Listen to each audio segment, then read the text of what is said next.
तुम फिक्र जो मेरी इतनी करते हो, एक पल की जुदाई में पल पल मरते हो।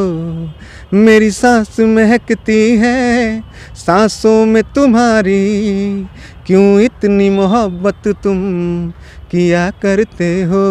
पवन भैया का उसके बाद पार्ट आता है कि जादू भरल अखियाँ जादू अस कैले बा, जनों से ज़्यादा तोहके हम जाने लगनी।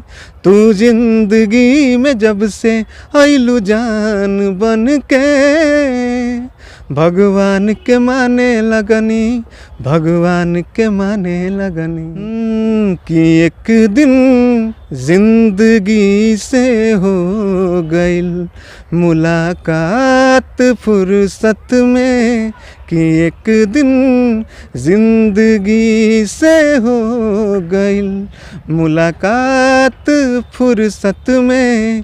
तो पूछ लिहनी असलियत के कुछ सवालात फुर्सत में, कि एक दिन जिंदगी से हो गइल मुलाकात फुर्सत में। नमस्कार, मैं किशन कुमार हूँ और आप देख रहे हैं अपना वुड। मेरे साथ हैं पिंकू बाबा, जाने माने गीतकार हैं और वो गीतकार हैं जिनके कलम से लिखे हुए गाने अपने आप में इतिहास रच दिए हैं। मेरे साथ हैं पिंकू बाबा, बातचीत करेंगे कि इन दिनों क्या कुछ कर रहे हैं भोजपुरी में, नया क्या कुछ कर रहे हैं और आगे क्या कुछ आने वाला है पब्लिक के लिए। कैसे हैं बाबा? बढ़िया, आपको भी नमस्कार और अपना वुड देखने वाले सभी दर्शकों को नमस्कार। बाबा, आपने बहुत सारे गाने लिखे हैं, बहुत सारी चर्चाएं आपकी रहती हैं, लेकिन आपने एक गाना लिखा था पवन सिंह के लिए, आपने लिखा था जिंदगी और जिंदगी 2। पवन सिंह जी ने कहा था कि ये गाना मेरे जीवन के करीब है। पवन सिंह के जीवन के बारे में कहीं बाबा को बहुत कुछ पता तो नहीं है? देखिए, बहुत कुछ क्या, हम सभी उनको मानते हैं, जानते हैं और पिछले 15-20 साल से उनको सुन रहे हैं, देख रहे हैं। तो एक फ़ैन के तौर पे मैंने एक वो किया था कि देखते हैं, अज्यूम किया था कि ऐसे अगर गाना किया जाए तो उनको अच्छा लगेगा।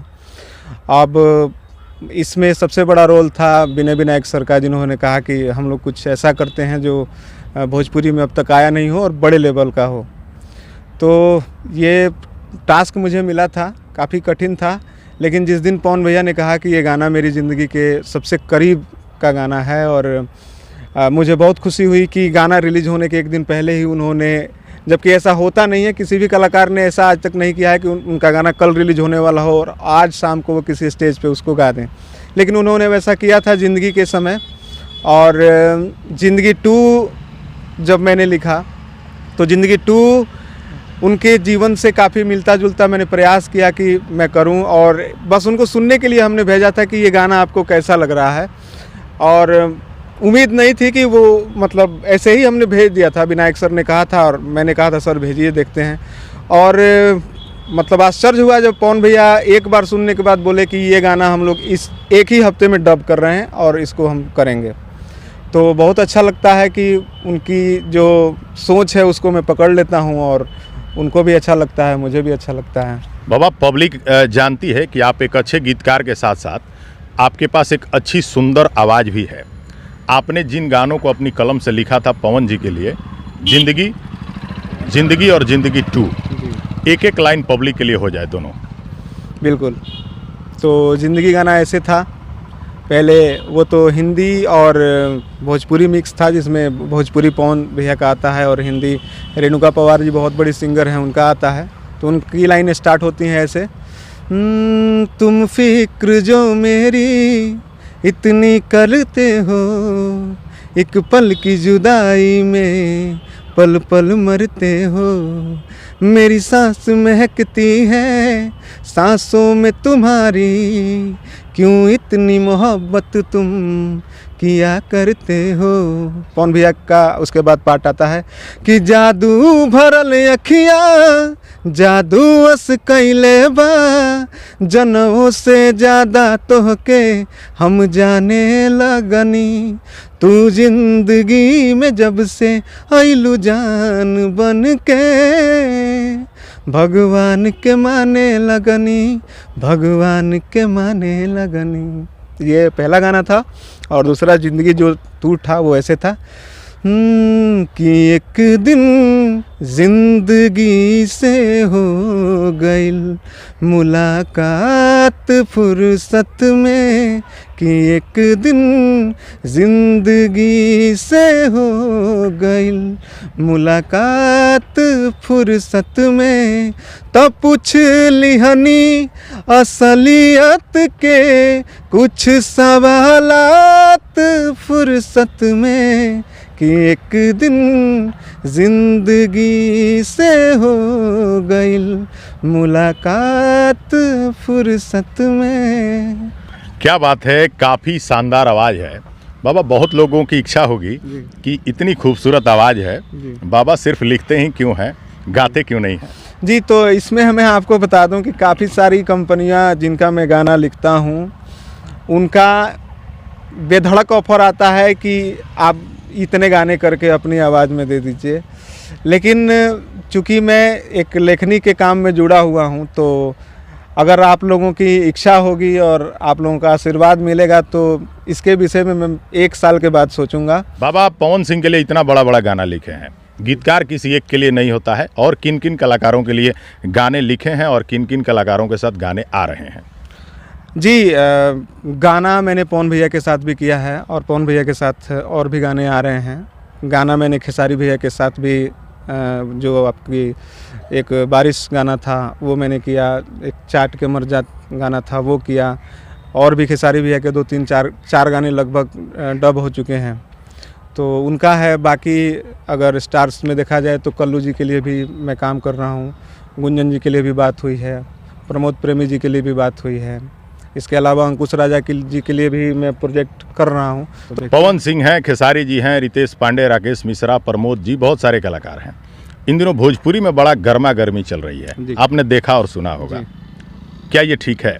क्योंकि देखिए, मैं बहुत सारे लोगों को देखता हूँ जो अच्छा काम करते हैं, जो अच्छा अपना विवाद वगैरह से दूर रहते हैं, लेकिन उनका नाम ही नहीं है। जो भी विवाद में आता है उसका अचानक हर एक चीज़ में व्यू बढ़ जाता है। तो मैं दर्शकों पे इसको छोड़ता हूँ कि क्या ये आपको ठीक लगता है कि अनुचित लगता है, ये तो फैसला आप करेंगे। लोग, अब मैं देख रहा हूँ कि किसी बड़े स्टार ने कुछ बोल दिया तो 2-3 जो छोटे स्टार हैं वो भी कूद जा रहे हैं मैदान में। तो कहीं ना कहीं ये मुझे तो लगता है कि ये दर्शकों को इस पे बहुत ज़्यादा दिमाग नहीं लगाना चाहिए। कोई कहता है कि फलाने कलाकार की उम्र हो गई है, कोई सोहर गाना शुरू कर देता है। इन सब चीज़ों को जब बाहर के लोग देखते हैं, जो दूसरे राज्य के हैं, जो भोजपुरी सुनते समझते हैं, उनके नज़र में भोजपुरी की छवि थोड़ी सी बिगड़ती जा रही है, ऐसा लोग भी कह रहे हैं। बिहार के लोग तो समझते हैं कि ये सब चीज़ें जानबूझकर हो रही हैं या जो कुछ भी है। उन लोगों को क्या मैसेज देंगे जो लोग दूर से देखकर भोजपुरी की इमेज को बिगड़ता समझ रहे हैं? आप लोगों से इतना कहना चाहेंगे कि आप लोग क्यों घुसे रहते हैं बिना मतलब की चीज़ों में। अच्छे अच्छे गाने आ रहे हैं, आप उनको सुना कीजिए, छोड़ दीजिए। पवन सिंह आपको बड़ा मानते हैं, पवन सिंह से आपका बड़ा लगाव है, आपको लगता है कि पवन सिंह की उम्र हो गई है, बहुत ज़्यादा अंकल जैसे लग रहे हैं?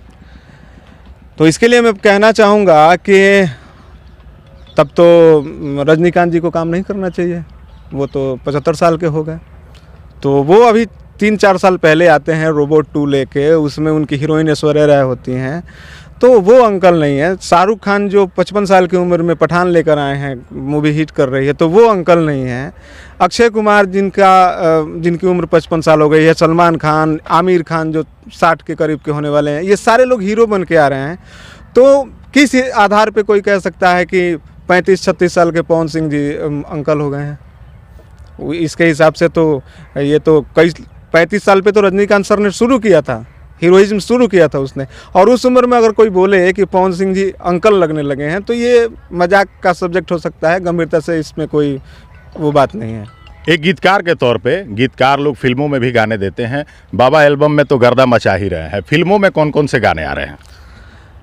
देखिए, फिल्मों के लिए तो मैंने सही कहूँ तो मैंने कभी ट्राई नहीं किया। खेसारी भैया के साथ अभी रिसेंटली 2 गाने तो आए हैं, और गाने उनके 3-4 गाने डबिंग के लिए पड़े हुए हैं। एक गाना ऑलरेडी डब होकर रखा हुआ है, तो वो शायद वायरल से आएगा या सोनी से, मुझे उतना कंफर्म नहीं है। तो वो गाना भी आने ही वाला है और उसके बाद 3 गाने और हैं तो वो भी आ रहे हैं। एक बड़ा अंदर का सवाल है, लोग जरूर जानना चाहेंगे। गीतकार सभी कलाकारों के लिए लिखते हैं, जबकि कलाकार एक दूसरे के पब्लिक के नज़र में दुश्मन नजर आने लगते हैं कि भाई ये लोग तो लड़ रहे हैं। ये गीतकार लोग कैसे मैनेज कर लेता है सभी कलाकारों को? देखिए, इसमें कोई कलाकार देख रहे हो तो बुरा मत मानिएगा। बात ये है कि हम लोग गीतकार हैं ना जी, तो हम लोग कभी कहा जाता है जहाँ रवि नहीं देख सकते हैं वहाँ हम लोग देख लेते हैं। तो हमारे जीवन में और दिनचर्या के जीवन में, व्यवहारिक जीवन में हम लोगों ने इतना सब कुछ देख रखा है ना कि अब वो मैनेज हो जाता है सर। मैनेज इसलिए हो जाता है कि अगर आज तक तो मुझसे किसी ने सवाल नहीं किया कि उनका क्यों लिख रहे हैं, उनका क्यों लिख रहे हैं। अगर किसी दिन किसी ने सवाल पूछा तो उनके लिए मेरे पास जवाब है। ऐसे अच्छे गीतकारों को, कलाकारों को, भोजपुरी प्रेमियों को ढेर सारा प्यार देते रहिए। अगले वीडियो में मिलवाएंगे किसी और से, तब तक के लिए नमस्कार।